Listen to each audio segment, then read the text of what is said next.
خوف دلاتا ہے تجھے. آج تھوڑا خوف پہ بات کریں کیونکہ یہ شیطان کا سب سے بڑا ہتھیار ہے.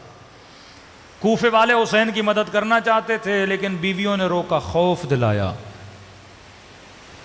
وَلَنَبْلُوَنَّكُمْ بِشَيْءٍ مِّنَ الْخَوْفِ وَالْجُوعِ وَنَقْصٍ مِّنَ الْمَالِ. مال کا خوف, یہ کرو گے تو مال چھن جائے گا. اللہ کے راستے پہ چلو گے فقیر ہو جاؤ گے. جان کا خوف دلائے گا, دھمکی دے گا. یزید کون سی دھمکیاں دے رہا تھا؟ حسین مار دوں گا, نہیں ڈرے. مال چھین لوں گا, نہیں ڈرے. بچے مار دوں گا, نہیں ڈرے. دو طرح کے خوف ہوتے ہیں, ایک حقیقی خوف, ایک فیک خوف. ایک خوف بہت اچھا ہے, ایک خوف مذموم ہے, ایک خوف ممدوح ہے, تعریف کرتا ہے خدا ایک خوف کی. اولیاء اللہ کے دل میں خوف ہوتا ہے کس کا؟ خدا کا. دنیا داروں کے دلوں میں خوف ہوتا ہے کس کا؟ مال کے گوا جانے کا, بچوں کے مر جانے کا, جان نہ چلی جائے, یہ خوف ہوتا ہے. اور شیطان یہ فیک خوف تیرے وجود میں پیدا کرتا ہے. کس کے ذریعے پیدا کرتا ہے؟ وہم کے ذریعے پیدا کرتا ہے. اب آپ کہیں گے مولانا وہم کیا ہے؟ چھوٹی سی مثال دوں تاکہ آپ کو وہم سمجھ آئے. صلوات پڑھے محمد و آل محمد پر.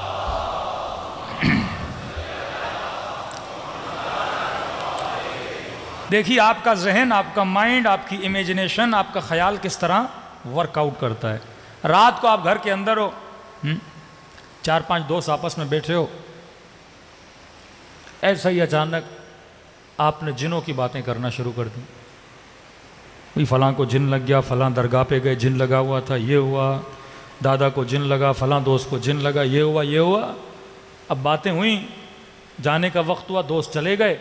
آپ کمرے میں سکون سے سو رہے تھے, اچانک لائٹ چلی گئی, اندھیرا. اب گفتگو کس کی ہوئی تھی؟ جنوں کی. امیجنیشن فل ایکٹیو ہے. اب وہم آتا ہے بیچ میں, عقل کو پیچھے دھکیلتا ہے. اچانک بولے گا کہ اچانک آپ کو ایک آواز آنے لگی چھت سے. پہلا وسوسہ جو کرے گا وہم کے ذریعے, یہ نہیں بولے گا ہو سکتا ہے کوئی حشرہ ہو, کوئی کیڑا ہو, کوئی پتہ نہیں پرندہ ہو, کوئی چیز نہیں. پہلی چیز لائے گا جن ہے. اب جیسے وہم ایکٹیو ہوتا ہے نا, آپ اور زیادہ سینسیٹیو ہو جاتے ہو. پہلے آواز 10% آ رہی تھی, اب 20% آنے لگے گی. پھر رائٹ سے بھی آواز آئے گی, پھر لیفٹ سے بھی آواز آئے گی. اب یہاں پہ آپ کے پورے وجود پہ کون حاوی ہو گیا؟ وہم حاوی ہو گیا. خوف آپ کے دل میں آ گیا. یہ کون سا خوف ہے؟ فیک خوف ہے. وہیں پہ بندہ اگر اپنی عقل کو ایکٹیو کرے, بندہ خدا انسان اشرف المخلوقات ہے, جنات سے اشرف ہے, مجھے کیا کرے گا. اور بعد میں لائٹ آ جاتی ہے, آپ دیکھتے ہو وہاں پہ کچھ بھی نہیں تھا, انسان ویسے کا ویسا ہو جاتا ہے. کہ میں نے کئی سال پہلے مجلس میں بتایا تھا کہ قبرستان میں شرط بندی ہوئی کہ کون سا بندہ ہے جو رات کے 2 بجے قبرستان میں کیلا لگا کے آئے. اب بندہ لالچی بھی ہو, ساتھ میں ڈرپوک بھی ہو, یہ مرتا ہے. یا تو ڈر نہ ہو یا تو لالچ نہ ہو, ایک چیز ہو نا. کہا کتنے ملیں گے؟ کہا 10,000 دیں گے. 10,000 بڑی رقم تھی. اس نے کہا میں جاتا ہوں. سب جانتے تھے ڈرپوک ہے. کہا تم نہیں. کہا میں جاؤں گا. 10,000 نہیں گوا سکتا. کبھی بھی ایسا کام کرو پہلے یہ دیکھو تیرے اوپر عقل کی حکومت ہے یا وہم کی حکومت ہے. وہم کی حکومت ہوگی تو مارا جائے گا, یا اٹیک سے مرے گا, یا ہائی بلڈ پریشر سے مرے گا, زندگی ختم ہو جائے گی. اپنا قاتل خود نہ بن, پہلے خود کو مضبوط کر پھر اتر میدان میں. اب یہ بیچارہ گیا اور بیچ قبرستان میں زمین پہ کیلا لگانے لگا. لگاتے لگاتے کبھی دائیں دیکھ رہا ہے کوئی مردہ اٹھ کے نہ آئے, کبھی بائیں دیکھ رہا ہے. اب بندہ عقل سے سوچے کبھی مردے بھی نکلیں قبروں سے. وہم ہے نا بندے میں, وہم فیک خوف لاتا ہے. فیک خوف, یہ ہو جائے گا, وہ ہو جائے گا, وہ ہو جائے گا, بندے کو خدا سے دور کر دیتا ہے. لالچ بھی وہم کا ایک حصہ ہے. اکثر لوگ لالچ میں مار کھاتے ہیں, پیسہ گوا دیتے ہیں. کیلکولیشن تیری عقل کے مطابق ہونی چاہیے, نہ کہ تابع وہم اور تابع لالچ اور تابع ہوس اور یہ تابع شہوت. اور تابع غصہ. تمہارے فیصلے ان چیزوں کی اتباع میں نہ ہو. تمہارا امام غصہ نہ بنے, تمہارا امام شہوت نہ بنے, تمہارا امام لالچ نہ بنے, تمہارے فیصلوں کا امام حسد نہ بنے, تمہارا امام غضب نہ بنے, غصہ نہ بنے.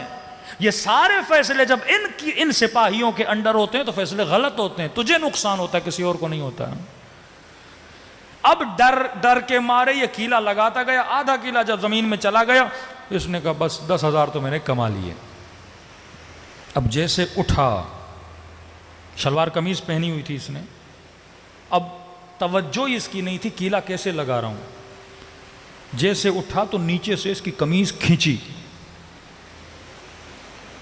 جیسے کھینچی, پہلا اٹیک کس نے کیا؟ وہم نے کیا. عقل کو تو اس نے آنے ہی نہیں دیا نا. عقل ہوتی بندہ سوچتا قمیض کیوں پھنسی ہے, فوراً وہم نے اٹیک دیا.